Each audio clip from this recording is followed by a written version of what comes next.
everyone, welcome back to another interesting video. This is Einstein's brain was stolen for 50 years. Albert Einstein जो कि एक बहुत बड़े scientist थे, उनका ब्रेन 50 इयर्स तक स्टॉलन रहा, गायब रहा। इस वीडियो में आपको ये जानने को मिलेगा। तो शुरू करते हैं। End of an era. ऐसा माना जाता है कि एल्बर्ट आइंस्टीन, उनकी डेथ प्राइस्टन हॉस्पिटल में हुई थी। Albert Einstein he breathed his last at Princeton hospital. 18 अप्रैल 1955 को सुबह 1:15 AM पर उनकी डेथ हुई। He died from abdominal aneurysm. Abdominal aneurysm के कारण उनकी डेथ हुई थी।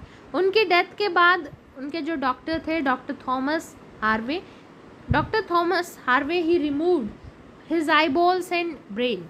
एल्बर्ट आइंस्टीन की आईबॉल्स, उनका ब्रेन डॉक्टर हार्वे रिमूव कर लेते हैं बिना उनकी परमिशन के, बिना आइंस्टीन की परमिशन के, बिना उनकी फैमिली की परमिशन के, बिना हॉस्पिटल की परमिशन के वो उसे रिमूव कर लेते हैं। This was against his final wishes.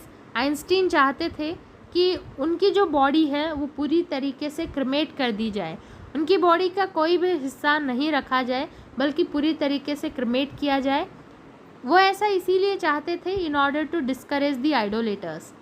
जो एक बहुत बड़ी शख्सियत होती है, अगर उनके शरीर का, उनसे जुड़ा कोई भी हिस्सा अगर रहता है तो बहुत सारे उनके जो प्रशंसक होते हैं वो उन्हें पूजने लगते हैं। तो इस सारी प्रैक्टिस को डिस्करेज करने के लिए ही वो चाहते थे कि उनके शरीर का हर हिस्सा क्रिमेट कर दिया जाए। ये कहना है ब्रायन बैरल का।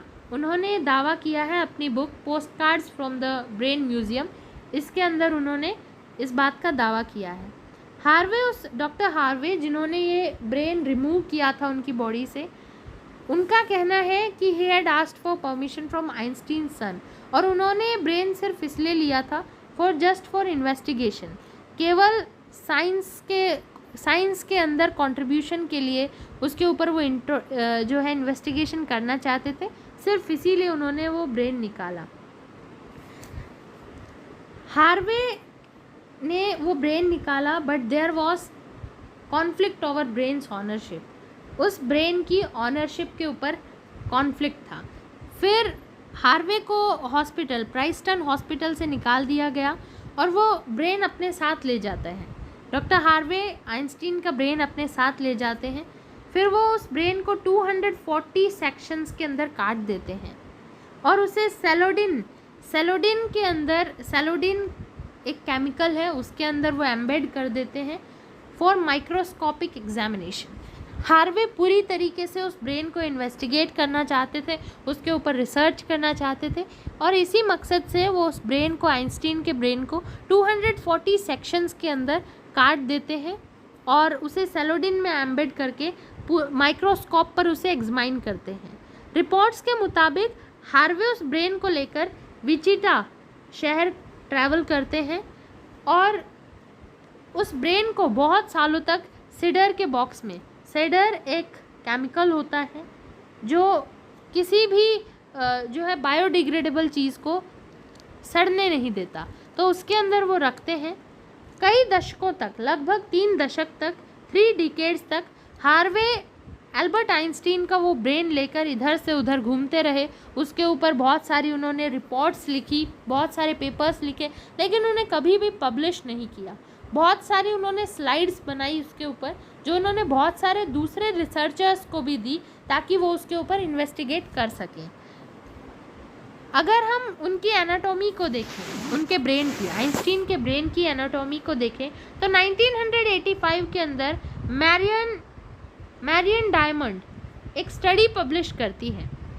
इस स्टडी के मुताबिक एल्बर्ट आइंस्टीन के ब्रेन के अंदर ग्लायल सेल्स बहुत ज़्यादा थे। हर एक न्यूरॉन, हमारा जो ब्रेन है उसकी जो सिंगल यूनिट होती है, जो फंक्शनल यूनिट होती है, वो होती है न्यूरॉन, और न्यूरॉन बनता है ग्लायल सेल्स के थ्रू। ऐसा माना जाता है मैरियन डायमंड की स्टडीज़ के मुताबिक आइंस्टीन के ब्रेन के अंदर जो न्यूरॉन्स थे वो जिन ग्लायल सेल्स से बने हुए थे, वो glial cells they were more than normal brain.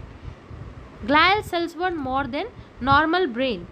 उसके अलावा ब्रेट एंडरसन द्वारा की गई एक स्टडी के मुताबिक there were no differences in the number of neurons. उनके मुताबिक एल्बर्ट आइंस्टीन के ब्रेन में कुछ ज़्यादा न्यूरॉन्स नहीं थे, नॉर्मल ही न्यूरॉन्स थे, न्यूरॉन्स का साइज़ भी नॉर्मल था।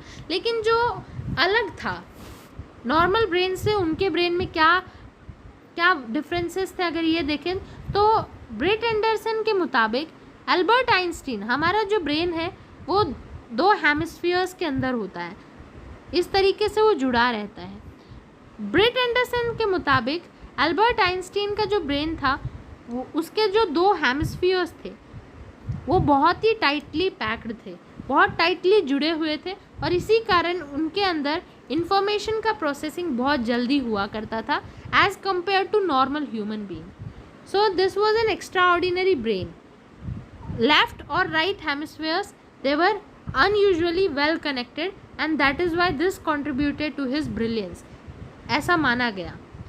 अपनी डेथ से कुछ दिनों पहले थॉमस हार्वे, वही डॉक्टर जिन्होंने उनका ब्रेन निकाला था, वो उस ब्रेन को रिटर्न कर देते हैं। He donated the brain back to Princeton hospital, वापस प्राइस्टन हॉस्पिटल को रिटर्न कर देते हैं 2007 के अंदर, अपनी मृत्यु से कुछ समय पहले।